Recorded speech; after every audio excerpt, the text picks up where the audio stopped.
సాధ్యమని స్వయాన 2019 ఎన్నికల ముందు జగన్మోహన్ రెడ్డి గారు ప్రత్యేక హోదాని ఈ రాష్ట్రానికి సంజీవని, ప్రత్యేక హోదాతోనే ఈ రాష్ట్రం బాగుపడుతుందని ఆ రోజు యువతనంతా కూడా నమ్మించి ఓట్లు వేయించుకోవడం జరిగింది.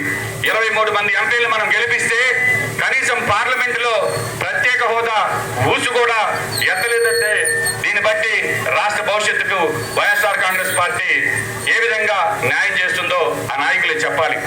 కాబట్టి ఈరోజు ఏదైతే ఈ రాష్ట్రం ఇబ్బందుల్లో ఉంది, రాజధాని లేదు, నిధులు లేవు, ఉద్యోగాలు లేవు, ఇటువంటి పరిస్థితుల్లో ఈ రాష్ట్రానికి మళ్ళీ పునర్వైభవం రావాలంటే అది ఒక కాంగ్రెస్ పార్టీ ఇచ్చేటటువంటి హామీ. ఈ రాష్ట్రానికి 10 సంవత్సరాల పాటు ఇండియా కూటమి అధికారంలోకి రాగానే ప్రత్యేక హోదా ఇస్తామనేటటువంటి హామీతో మేము ముందుకు వస్తున్నాం. ఈరోజు స్పష్టంగా మేము ఒక మేనిఫెస్టోతో ప్రజల్లోకి వెళ్తున్నాం. అదేమిటంటే ఈ రాష్ట్రానికి 10 సంవత్సరాల పాటు ప్రత్యేక హోదా, అదేవిధంగా రైతులకు సంబంధించినటువంటి వరకు 2 లక్షల వరకు రుణమాఫీ, ఉపాధి హామీ. ఏదైతే కరువు వచ్చి పనులు లేక పేదలు అల్లాడుతుంటే ఆ రోజు కాంగ్రెస్ పార్టీ ప్రభుత్వం ఉపాధి హామీ కరువు పనిని ప్రారంభించిందంటే పేదల పట్ల కాంగ్రెస్ పార్టీకి ఉండేటటువంటి దృష్టిని మీరు ఆలోచించాలి. ఈ రోజు ఆ ఉపాధి హామీ కూలి కేవలం 200 రూపాయలతో ఉంటే దానిని ఏకంగా 400 రూపాయలకి పెంచుతున్నామని కాంగ్రెస్ పార్టీ తరఫున తెలియజేస్తున్నాం. ఇకపోతే అక్క చెల్లెమ్మలకు సంబంధించి ఈరోజు అన్ని ధరలు పెరిగిపోయాయి. కుటుంబ పోషణ పేదలకు చాలా కష్టమైందనేటటువంటి ఉద్దేశంతో ఈరోజు కాంగ్రెస్ పార్టీ షర్మిలమ్మ గారు, రాజశేఖర రెడ్డి గారి బిడ్డ ఆలోచించి ప్రతి గృహిణికి నెల 8,300 రూపాయల చొప్పున సంవత్సరానికి 1,00,000 రూపాయలు మీ అకౌంట్లో వేస్తాము అనేటటువంటి హామీతో మేము ముందుకు వస్తున్నాం. అదేవిధంగా కేజీ నుంచి పీజీ వరకు ఉచిత విద్య.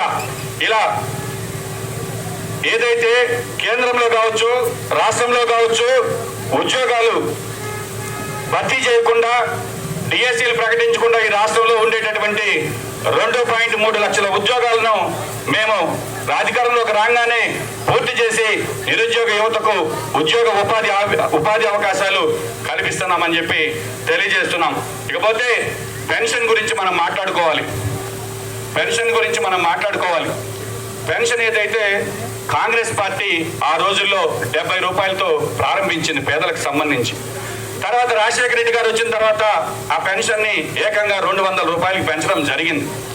ఈరోజు ప్రభుత్వాలు చాలా గొప్పగా చెప్తున్నాయి, మాది సంక్షేమ ప్రభుత్వం, మేమే పెన్షన్లు కనిపెట్టాం, మేమే పెన్షన్లు ఇస్తున్నామని.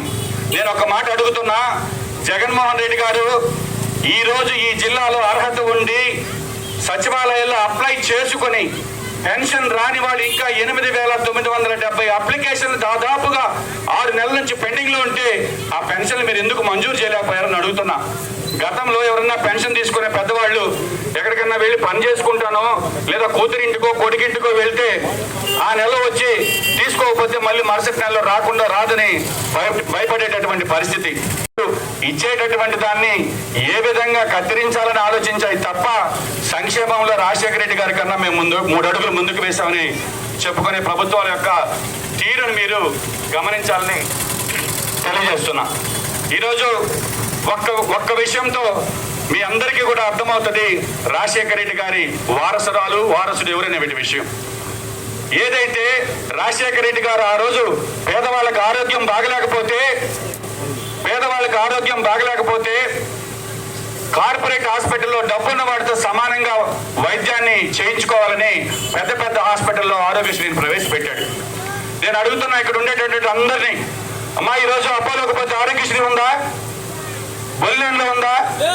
మెడికవర్లో ఉందా? కేవలం రాజశేఖర రెడ్డి గారు చచ్చిపోయినా కూడా అందరి హృదయాల్లో ఉండేటటువంటి ఆరోగ్యశ్రీని కూడా చంపేసిన జగన్మోహన్ రెడ్డి గారు రాజశేఖర రెడ్డి వారసుడా? రాజశేఖర రెడ్డి గారి ఆశయాల కోసం కాంగ్రెస్ పార్టీని మళ్ళీ బతికించి రాహుల్ గాంధీని ప్రధానమంత్రిగా చేసి ఈ రాష్ట్రానికి ప్రత్యేక హోదా తెచ్చి ఈ రాష్ట్రాన్ని బాగుపరచాలనేటువంటి ఒక సంకల్పంతో ముందుకొచ్చే షర్మిలా రెడ్డి గారు రాజశేఖర రెడ్డి గారి వారసురాలు అనేది ప్రజలందరూ ఒకసారి గమనించాలి. మనం 2019లో ఓట్లు వేశాం. ఓట్లు ఎందుకు వేశాం? మంచి పరిపాలన చేయమని వేశాం. కానీ జగన్మోహన్ రెడ్డి గారు ఏం చేశాడు తెలుసా తల్లి? ఓట్లు వేయించుకున్న తర్వాత ఇసుక అమ్మడం మొదలు పెట్టాడు. ఎక్కడైనా ఈ దేశంలో నాణ్యమైన ఇసుక అందుబాటు ధరలలో అని అడ్వర్టైజ్మెంట్ చేసిన ముఖ్యమంత్రి ఎవరన్నా ఉన్నారంటే అది ఒక జగన్మోహన్ రెడ్డి గారు. అయ్యా మేము నీకు ఓట్లు వేసింది పరిపాలన చేయమనా, లేదనుకుంటే ఈస్ట్ ఇండియా కంపెనీ లాగా వ్యాపారాలు చేయమనా? ఇసుక అమ్మతావు, మద్యం అమ్మతావు, చేపలు అమ్మతావు, ఇందుకా నీకు మేము ఓట్లు వేసింది? ఒక్కసారి ఆలోచించండి. ఎవరైనా రైతులు ఈ నియోజకవర్గంలో పెన్నా నది ప్రవహిస్తుంది, కళ్ళ ముందు పెన్నా నదిలో ఇసుక ఉంటుంది. ఒక ట్రక్కు తోలుకోవాలి, ఎవడన్నా ఒక పేదవాడు ఇల్లు కట్టుకోవాలంటే భయపడి చచ్చే రోజులు. మంచి ప్రభుత్వాన్ని ఎన్నుకోవాల్సినటువంటి బాధ్యత ఓటర్లుగా మన పైన ఉంది కాబట్టి ఒక్కసారి మీరు ఓటు వేసే ముందు ఆలోచించి ఓటు వేయమని చెప్తున్నా. ఈ మాట ఎందుకు చెప్తున్నానంటే అక్క, ఈ నియోజకవర్గానికి సంబంధించి ప్రస్తుతం ఎమ్మెల్యేగా నల్లపరెడ్డి ప్రసన్న కుమార్ రెడ్డి గారు ఉన్నారు. నేను అడుగుతున్నా, ప్రసన్నని ఆయన ఈ నియోజకవర్గానికి 6 సార్లు ఎమ్మెల్యేగా మీరు గెలిపించారు.